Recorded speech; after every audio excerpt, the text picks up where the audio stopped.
Era una noche como cualquier otra en los barrios oscuros de la Ciudad de México. El aire olía a humedad y a tierra mojada.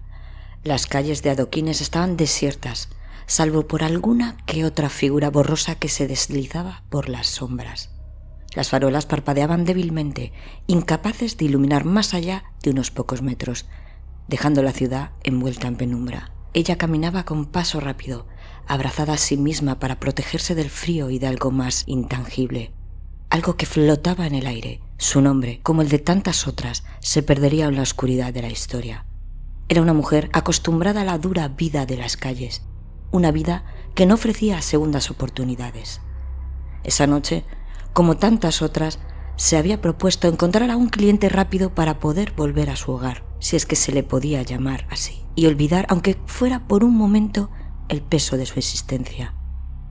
Al doblar una esquina, vio a un hombre de figura esbelta, vestido con un chaleco oscuro que contrastaba con la palidez de su rostro. Estaba de pie, bajo la sombra de un edificio, con las manos en los bolsillos y la cabeza ligeramente inclinada.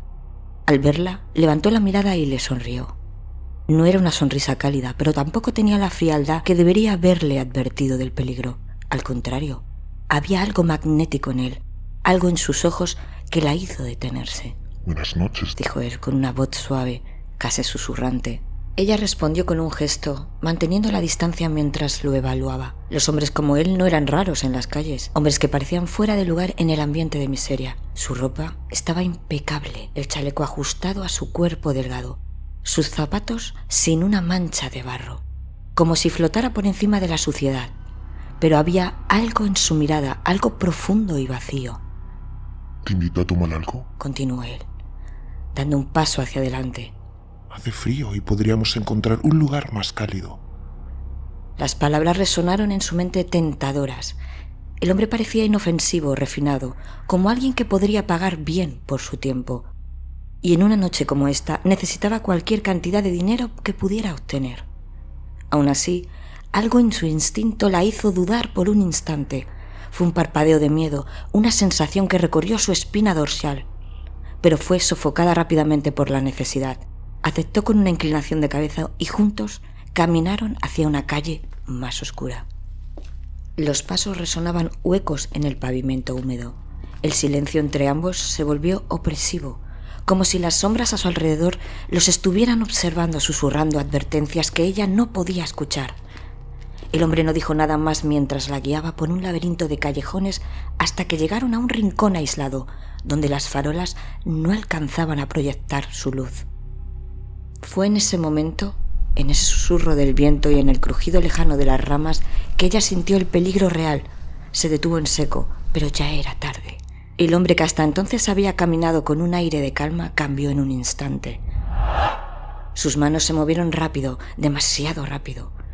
La tomó por el cuello, apretando con una fuerza que parecía imposible en alguien tan delgado. La sonrisa que antes había mostrado había desaparecido y en su lugar había una expresión de pura concentración, como si estuviera llevando a cabo un ritual largamente ensayado.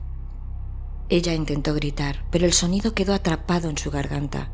Las manos de él eran como garras, presionando con una fuerza metódica, calculada. Sus ojos se encontraron por un breve segundo y en ellos ella vio algo peor que la muerte, la ausencia total de humanidad. Era como mirar en un abismo, un pozo sin fondo donde no había más que oscuridad y vacío. La fuerza comenzó a abandonarla. Sus manos arañaron débilmente los brazos de su atacante, pero su voluntad era inquebrantable. El mundo a su alrededor se desvanecía lentamente en un mar de sombras. Sentía el aire escaparse de sus pulmones, el latido de su corazón disminuyendo con cada segundo que pasaba. Y mientras el frío de la muerte se apoderaba de su cuerpo, la última imagen que vio fue la del rostro de él, impasible, como si fuera un simple espectador del espectáculo que había creado. Cuando finalmente dejó de moverse, él aflojó el agarre y la dejó caer al suelo. Con una delicadeza que contrastaba brutalmente con la violencia del acto que acababa de cometer, la observó durante un momento, como un pintor que evalúa su obra, y luego sin prisa se arrodilló junto a ella. Con movimientos precisos y casi irreverentes, deslizó su cuchillo por su garganta, asegurándose de que no quedara vida en aquel cuerpo. El sonido del metal cortando la carne fue suave, como el deslizamiento de una hoja de papel. Satisfecho, se levantó, miró alrededor, pero no había nadie para presenciar lo que había hecho. Las sombras permanecieron en silencio como siempre lo hacían. Tomó el cuerpo y con la misma frialdad lo arrastró hacia el río cercano, sumergiéndola en la oscuridad de la ciudad que nunca la había protegido. Y así, como tantas otras noches, Francisco Guerrero Pérez, el chalequero, se desvaneció en las sombras, dejando tras de sí otra vida destrozada, otro cuerpo sin nombre y otro secreto más que las aguas ocultaron, al menos hasta la siguiente vez. La ciudad indiferente continuó respirando mientras un asesino caminaba entre sus calles, invisible en las sombras, esperando a su próxima víctima. Soy Silvia Black y esto es La cara del mal.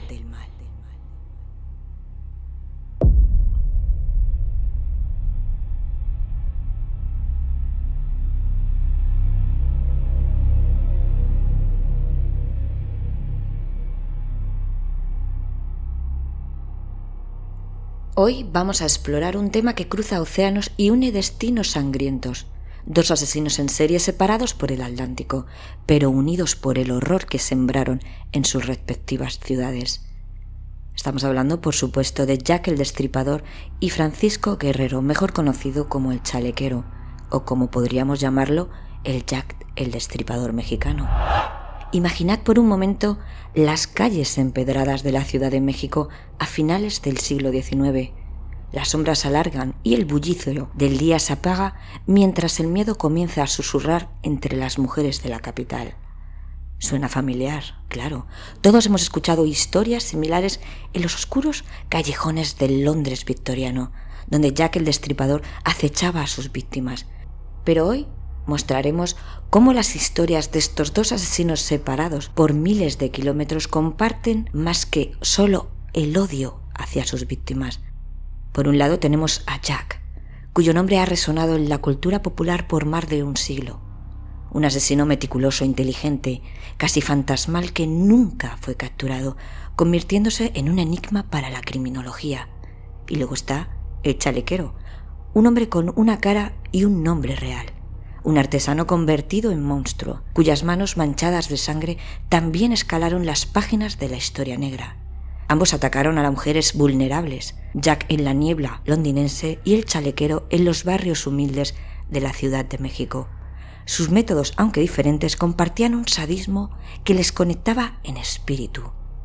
Mientras Jack el Destripador desmembraba los cuerpos de sus víctimas con una precisión quirúrgica, el Chalequero utilizaba la fuerza bruta, dejando un rastro de terror en cada rincón de la ciudad.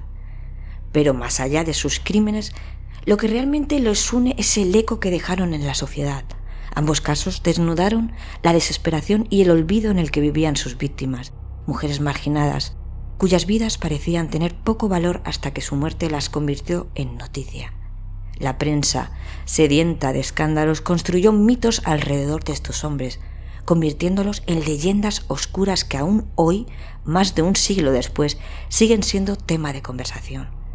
Así que en este episodio nos centraremos en los detalles más escalofriantes de los crímenes del Chalequero, las ciudades que fueron el escenario de su maldad, las víctimas que cayeron bajo su sombra y las historias que se tejieron a su alrededor. Así que en este episodio nos adentraremos en los detalles más escalofriantes de sus crímenes. Pero no vamos a hablar de Jack el Destripador, este capítulo es de El Chalequero. Analizaremos las víctimas que cayeron bajo su sombra y las historias que se tejieron a su alrededor. ¿Preparados para hacer un viaje en aquel México oscuro?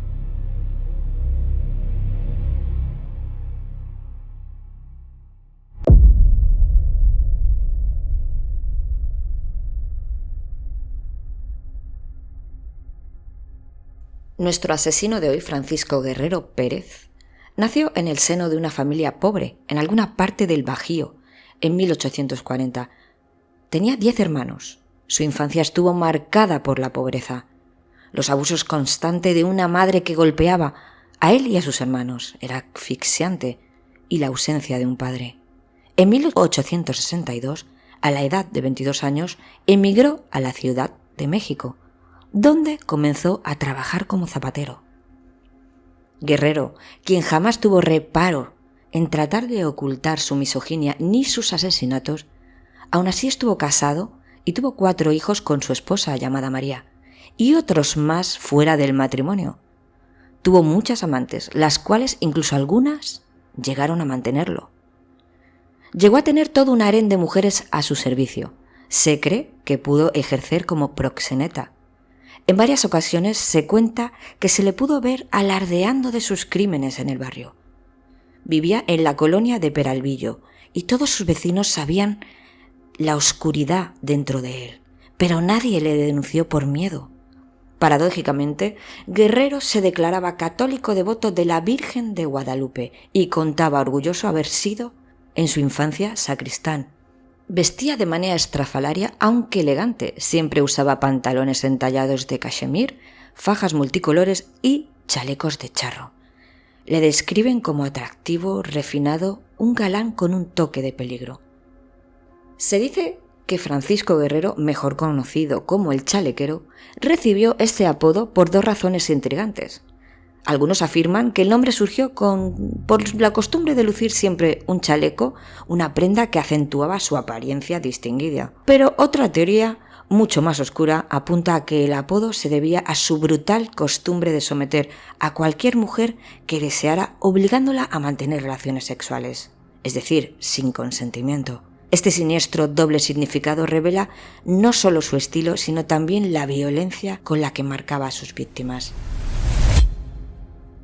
Poseía una marcada personalidad psicopática, pues carecía de empatía, no sentía culpa, tenía un estilo de vida parasitario, cosificar a las personas a su alrededor.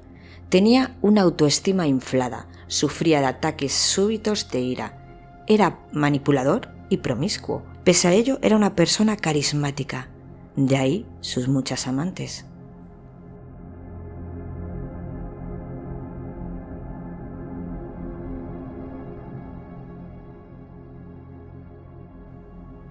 A continuación, vamos a pasar a las víctimas.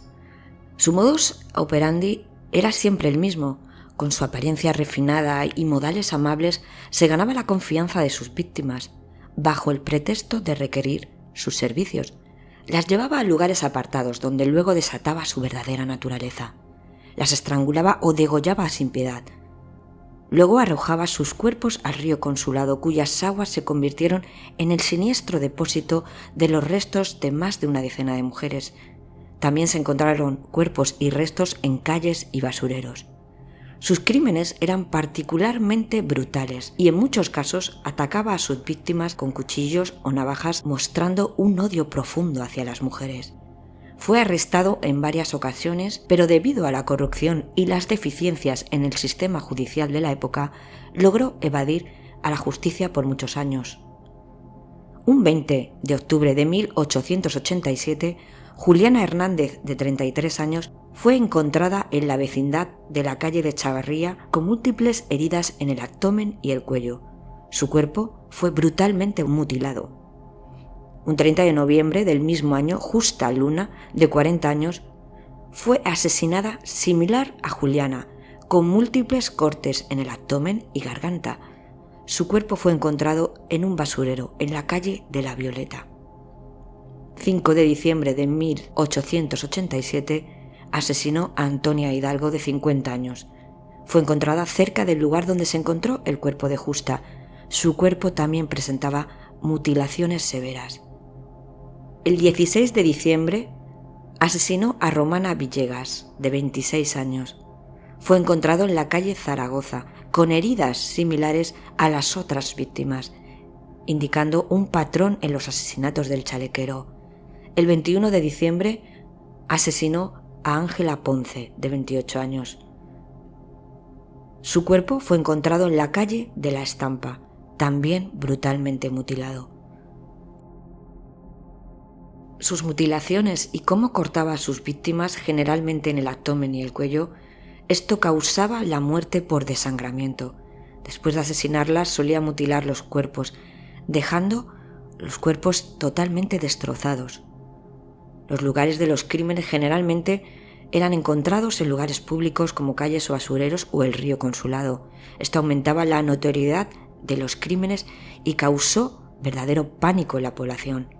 Las heridas en el abdomen y garganta, junto con la mutilación post-morte, se convirtieron en su firma, una característica que los investigadores de la época usaron para vincular estos crímenes entre sí. El chalequero fue un infame asesino en serie del siglo XIX. Se le atribuyen entre 20 y 30 asesinatos de mujeres, aunque las cifras varían dependiendo de las fuentes. La mayoría de sus víctimas eran mujeres en situación vulnerable, muchas de estas trabajadoras sexuales en la Ciudad de México. Respecto a cuántos cuerpos pudieron ser rescatados, no existe una cifra precisa o confiable. La información histórica sobre este caso es fragmentaria y está basada en gran medida en informes periodísticos de la época, que a menudo carecen de detalles específicos. Es posible que algunos cuerpos hayan sido recuperados, pero muchos de ellos podrían haber sido desmembrados o arrojados a lugares difíciles de localizar. La falta de registros forenses detallados en este tiempo también contribuye a la incertidumbre sobre el número exacto de víctimas identificadas. Tan solo tengo algunos nombres de mujeres que pudieron ser identificadas parcialmente: Candelaria García, Francisca Rivero, María Jesús Martínez, Margarita Rosas, María Refugio López, Soledad González, María Guadalupe Villagrán, Josefa Rodríguez y María Muñoz.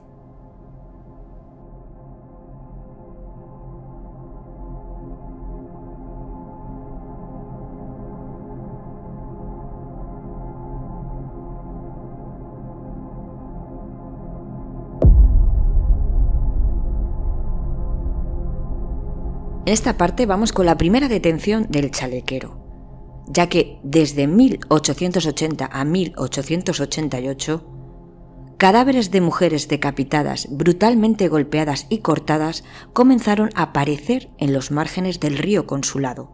El 13 de febrero de 1888, el chalequero fue arrestado por el detective Francisco Chávez, tras haber sido denunciado por varios vecinos valientes, hartos de vivir en estado de pánico y las muertes de estas pobres mujeres: José Montoya, Eulalia González y Lorenza Urrutia. Una de sus víctimas, llamada Murcia Gallego, era una mujer pobre dedicada a la prostitución. A principios de 1880 había sido violada y degollada. Su cadáver se encontró a orillas del río Consulado. La última vez que se la vio con vida se encontraba en compañía de Francisco Guerrero. Ya para entonces, este se jactaba abiertamente de sus crímenes dentro del bajo mundo del arrabal, pero al verse atrapado, negó todos los crímenes. También pudo ser acusado del asesinato de una mujer llamada Micaela en la Ciudad de México. Micaela era una trabajadora sexual, como muchas de las víctimas de Guerrero. La policía había sido alertada de un asesinato en la zona de la Merced, y tras las investigaciones, varios testigos identificaron al chalequero como el autor del crimen. Durante esta primera captura, fue sometido a juicio por el asesinato de Micaela y fue condenado a muerte.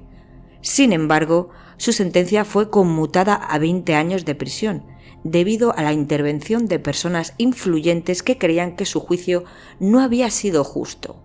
Fue enviado a la prisión de San Juan de Ulúa en Veracruz, donde permaneció varios años. Después de cumplir 20 años de prisión, Guerrero fue liberado en 1904. Sin embargo, no tardó mucho en regresar a sus viejas prácticas.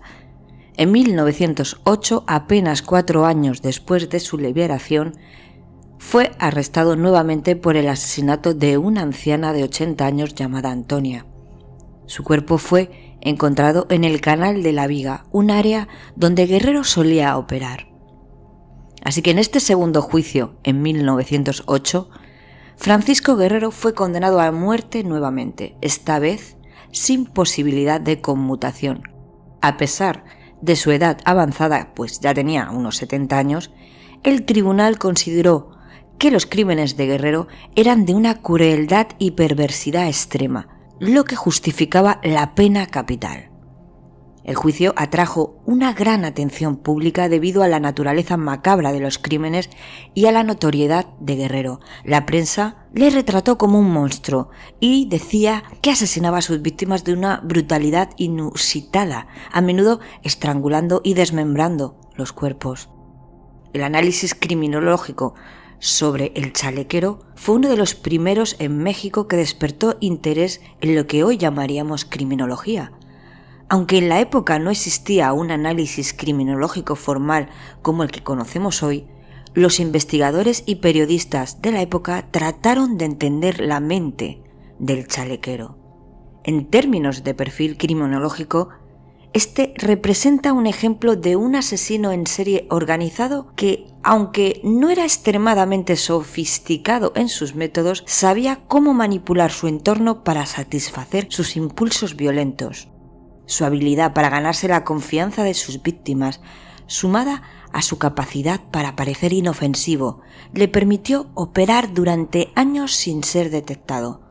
Esta mezcla de manipulación y brutalidad es característica de los depredadores en serie que, como Guerrero, utiliza su carisma y apariencia para atraer a sus víctimas antes de desatar su verdadera naturaleza. Otro factor relevante es la forma en la que maneja el control y el poder en sus relaciones con las víctimas. Su comportamiento sugiere que la dominación sexual y el acto de matar estaban entrelazadas en su mente. Para él, el asesinato era la culminación de su poder sobre la víctima, una forma de asegurarse de que su control era absoluto e irrevocable. Este tipo de patrones se observa en otros asesinos en serie sádicos, donde el acto final del asesinato no es solo la eliminación física de la víctima, sino un acto simbólico de supremacía y dominación total.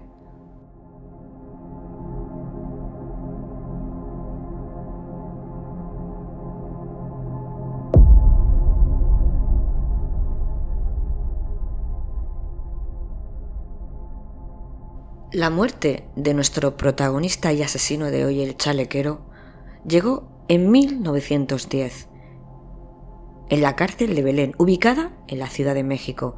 Murió a la edad de 70 años el 13 de noviembre de 1910. Su muerte ocurrió en prisión mientras esperaba su ejecución. Se dice que pudo ser asesinado por otros presos o quizá por los guardias, quienes decían que no soportaban su presencia.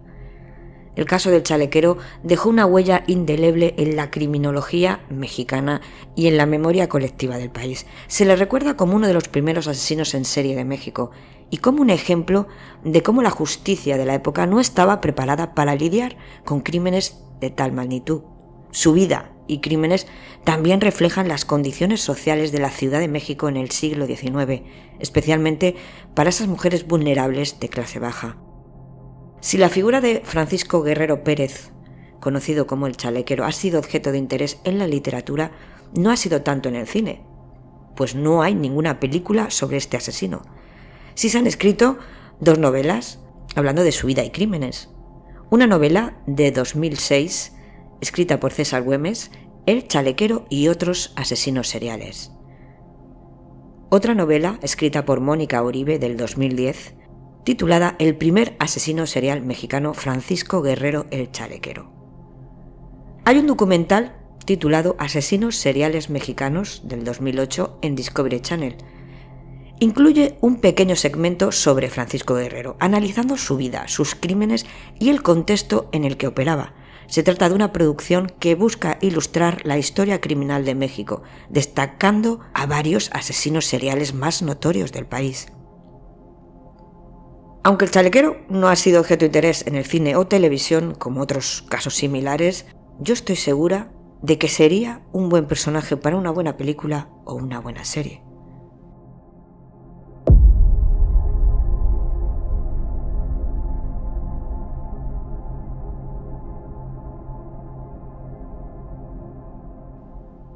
Y aquí, amigos, me despido, como siempre. Gracias por estar ahí. Espero que hayáis tenido un buen verano a pesar de estos calores y si os queda septiembre, pues a disfrutar. Si os ha gustado el episodio, darle al me gusta. Si os apasiona La cara del mal, también tienes la opción de apoyarme. Os invito a visitar mi página web lacaradelmal.com con los episodios completos y fotos de los casos. Gracias por ser parte de esta aventura y os espero en el próximo episodio de La cara del mal.